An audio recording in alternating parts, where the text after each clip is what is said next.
Hello, and welcome to the next mini lecture. This one will think about sequence. So there are three types of sequencing in general, or ideas that we'll think about. Dideoxy sequencing will depend on analyzing the DNA as the chains are terminated sequentially at each position with a dye that tells us what nucleotide was at that end position. Next generation techniques are making it faster and cheaper. We now have a genome sequencing for humans at about $1,000 per person. This is phenomenally cheaper than the first human genome that was sequenced. We also can do comparative analysis, identifying genes and predicting their function based on sequence homologies or similarities across species, or sometimes within species, to other genes with similar sequences and therefore functions. So again, there's an animation that you could watch. Sanger sequencing was an early method. It's a name for dideoxy sequencing, and this is chain termination. And so if we look at here at the bottom at what dideoxy means, we have, remember, DNA is deoxynucleotides, and there is no hydroxyl group on the 2' carbon. Dideoxy, di means 2, so it's deoxy at both the 2' and 3' positions. And so this is a regular deoxyribonucleotides or DNTP. And over on the right, notice there's no hydroxyl on the 3' position. So dideoxyribonucleoside.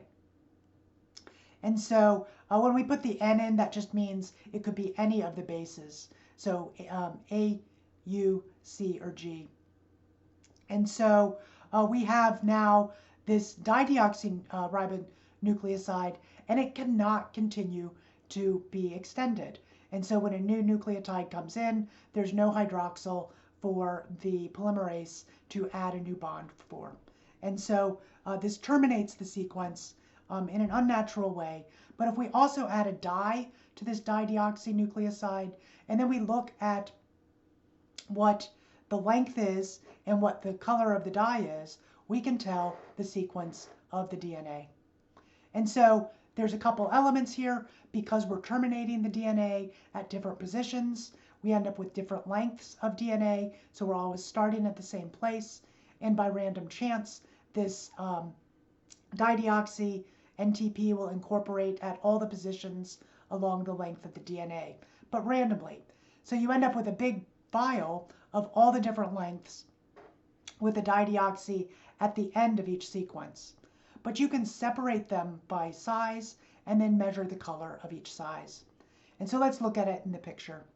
So we have a single stranded DNA fragment. We've heated it up to separate it from its partner.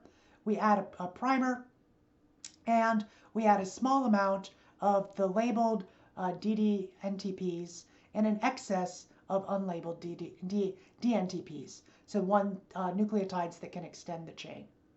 And so we end up with 2 of the nucleotides, 4 of the nucleotides, 3, 1, 5, etc., all the different lengths, and the dye is always on the last nucleotide of the sequence.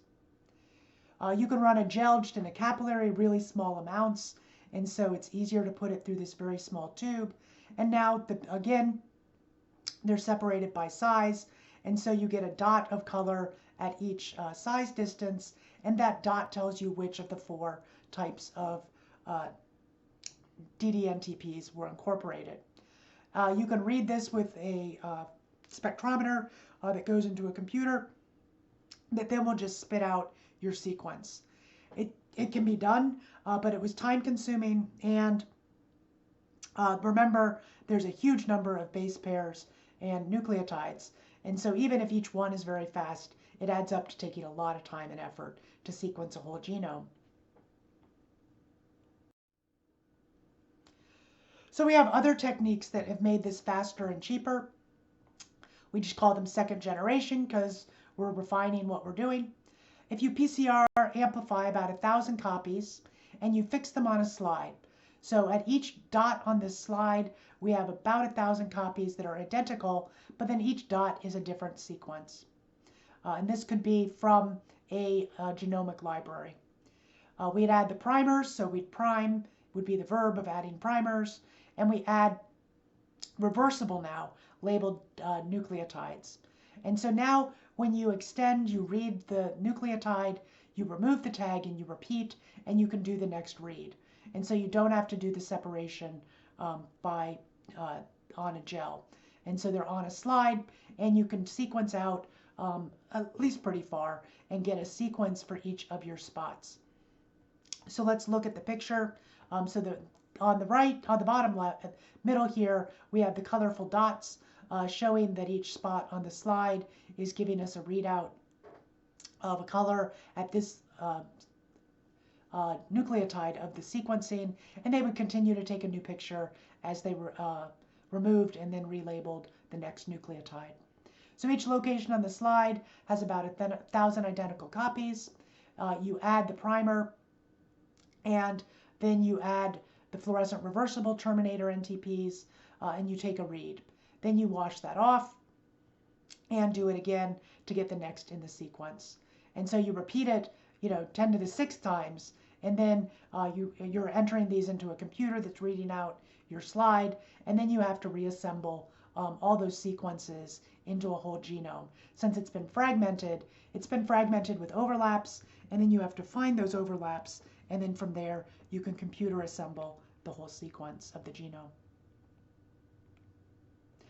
There's 3rd generation and more in development. By the time you get a little further in your careers, there'll be new ways to sequence.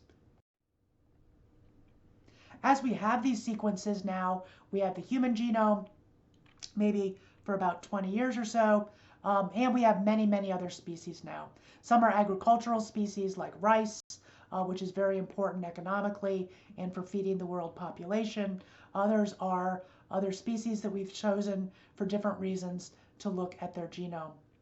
And now that we know we can do comparative approaches that suggest function. And so there's a couple principles.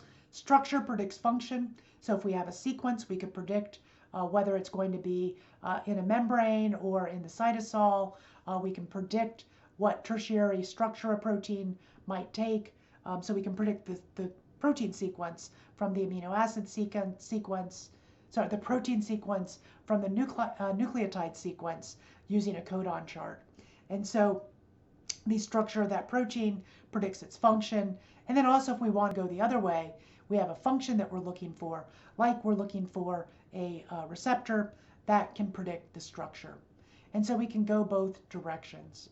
And so you've already looked at this a little bit, applying what you know about comparative gene expression in the capsaicin article. Now that you've done a little more about the techniques, it might make some more sense. So here in panel A, we have the letter code for each amino acid, and they're numbered through the sequence of the VR1. Remembering VR1 was the putative capsaicin receptor. And they've boxed off sequences that they've noted from what was already known to match different types of motifs that are known function. And so they talk a little bit about that in the figure legend and the text about, so TM1, TM2 are these transmembrane regions. So they're predicted to be the alpha helices that pass through the membrane. And then they've drawn a schematic of what they think the channel might look like. It also has some other ankyrin repeats and other elements throughout the sequence that were identified. They also then did a comparative analysis across species. So the rat that they started with, VR1, comparing to something they found that was known for humans at the time. They're comparing to cows, so bovine, and then some of our model systems, Drosophila and C. elegans. And the dark and light indicate where there are matches or similar sequences across the species.